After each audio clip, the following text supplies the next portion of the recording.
আমি একজন ডিভোর্সি মেয়ে। আমার ডিভোর্স হয়েছে আজকে ২ বছর হলো। আমার বিয়ে হয়েছে ৫ বছর। ৩ বছর স্বামীর সাথে সংসার করেছি অনেক কষ্টে। এখন আমার বলার কোনো ভাষা নাই। আমি ভদ্রঘরের একটা মেয়ে। আমার স্বামীটা এতটাই বাজে ছিল বলার বাহিরে। তারপর অনেক কষ্টে ৩ বছর আমি কাটিয়েছি।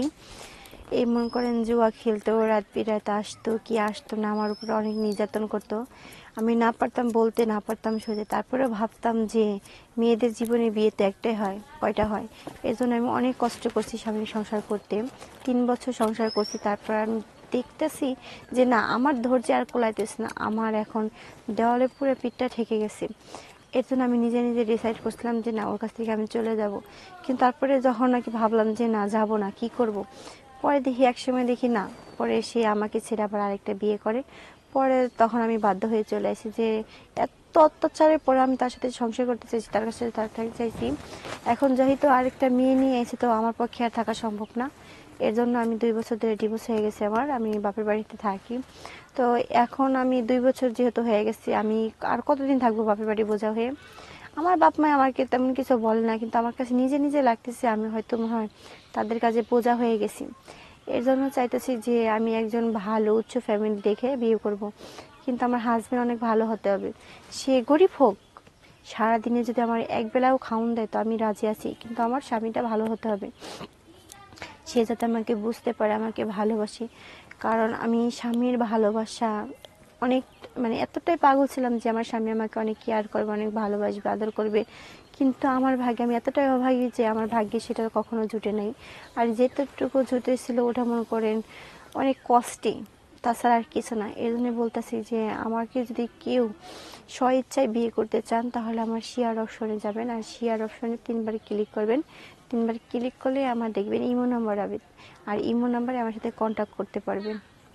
আচ্ছা, আপনি যে মানে মানে একটা ভালো একটা মনের মানুষ চাইতেছেন, তাই না? তো আপনার নাম কি? আমার নাম প্রিয়াঙ্কা। আপনার গ্রামের বাড়ি কোথায়? আমার গ্রামের বাড়ি সিরাজগঞ্জ। আপনি সিরাজগঞ্জ থেকে এখানে আসছেন। আপনাকে আপনার মানে সহযোগিতা কে করেছিল আপনাকে এখানে? আমার এই সহযোগিতা আমার এক আপু করেছিল, বলছিল যে এভাবে তুমি ইতে যাও, লাইফে যাও, বলো যে আমার একজন দরকার, তাহলে নিশ্চয়ই তোমার পাশে কেউ দাঁড়াবে। আচ্ছা, এর জন্য আমি এখন অনলাইনে এসে এরকম বলতেছি। আপনি কি রকম ছেলে চান, দেশি না বিদেশি? ভাই আমার দেশি বিদেশি একটা হলে হবে, কিন্তু ছেলেটা অনেক ভালো ভদ্র হতে হবে। কারণ আমি অনেক কষ্ট এই পর্যন্ত পেয়েছি। আর যেহেতু আমার একটা বিয়ে হয়েছিল, এখন আমার ডিভোর্স হয়ে গেছে, আমি চাই না যে আমার লাইফে ওইরকম কিছু আবার ঘটুক। সেজন্য বলতেছি যে আমার লাইফে এমন একজন আসুক, সে গরিব হোক, আমার বাবার বাড়ি টাকা পয়সা সবই আছে, আর টাকা পয়সা দিয়ে তাকে আমি একটা মানে এমন কিছু করে দেবো, সে যাতে ব্যবসা করে খেতে পারে সেই ব্যবস্থা করে দেব। কিন্তু সে শুধু আমাকে ভালোবাসবে, আমাকে বুঝবে, আমাকে ছাড়া অন্য কোনো দিকে তাকাবেও না, আমাকে ছাড়া অন্য কিছু ভাবতেও পারবে না। সেরকম একজন ছেলে যদি আমাকে বিয়ে করতে চায়, আমি তাহলে বিয়ে করতে পারি। আচ্ছা, তো এখন আপনার বাবা মা কি করতেছে? আমার বাবা একজন ব্যবসায়ী, আর আমার মা হচ্ছে হাউস ওয়াইফ, সে বাসায়ই থাকে। আমার একটা বোন আছে, বোনকে নিয়ে। আপনার বয়স কত? আমার এই যে 22 বছর চলে। কিরকম বয়সের জামাই লাগবে? আমার এখন হাজবেন্ড দরকার মনে করেন এই 35 বা 40। কারণ ইয়াং বয়সের ছেলেদের বিয়ে করে দেখেছি, ওদের ভিতরে কিচ্ছু নেই। ওদের ভিতরে শুধু হিংসা, বদমাশ, এগুলাই, লুচ্ছামি ছাড়া আর কিচ্ছু না। আর যদি এখন একটা বয়স্ক ছেলেদের সাথে আমি বিয়ে করি, তাহলে ওরা নিশ্চয়ই বইয়ের মর্যাদা বুঝবে, ভাইয়ের ভালোবাসা বুঝবে, আমি কি চাই, আমার চোখের ভাষায় সব বুঝবে। এরকম একজন ছেলে দরকার। এর জন্য বলতেছি যে আমি একটু বয়স্ক ছেলের সাথে বিয়ে করব। কারণ আমি কম বয়সী ছেলের সাথে বিয়ে বসে দেখেছি যে ওদের কি আছে, ওরা না একটু ভালো রাখতে জানি, না ভালো খাইতে জানি, না ভালো পড়তে জানি, না ভালোবাসতে জানি, কোনোটাই জানি না। এর জন্য চাইতেছি আমি একটু বয়স্কের সাথে বিয়ে করছি। আচ্ছা, আপনি এখন বর্তমান মানে কি রকম মানে চাহিদা চাইতেছেন, যে যে যে স্বামীটা আপনাকে বেশি করে বেশি আদর দিবে, ভালোবাসা দিবে, তাই তো?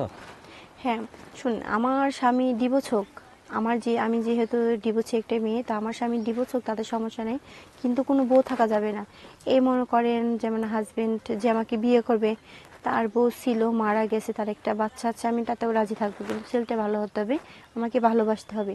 আবার মনে করেন কি, হ্যাঁ বউ চলে গেছে, বাচ্চা কাচ্চা কিছু হইতেছে না, আমি ওরকম ছেলে দেখে বিয়ে করবো, কারণ ওরা বউয়ের মর্যাদা বুঝবে। আর যে ছেলের মনে করেন 40 বছর এখনো বিয়ে শাদী কিচ্ছু করে নাই, বাপ মায়ের চাপে পড়ে বিয়ে করে নাই, বা সংসারের হাল নিতে নিতে বিয়ে করে নাই, ওরকম ছেলে হলেও চলবে। কিন্তু ইয়াং বয়সের কোনো ছেলের সাথে আমি বিয়ে করব না। আপনার পড়ালেখা কত দূর? ভাই আমার পড়ালেখা বেশি না। আমি মনে করেন এই যে ম্যাট্রিক পাস করছি। আপনার ডিভোর্স হয়েছে কতদিন আগে? আমার ডিভোর্স হয়েছে 2 বছর হয়েছে। 2 বছরে? হুম। তো এখন আপনার সাথে যে যোগাযোগ করবে, কিভাবে যোগাযোগ করবে? আমার সাথে যদি কেউ আপনারা কন্ট্যাক্ট করতে চান তাহলে আমার শেয়ার অপশনে যাবেন, আর শেয়ার অপশনে 3বার ক্লিক করবেন।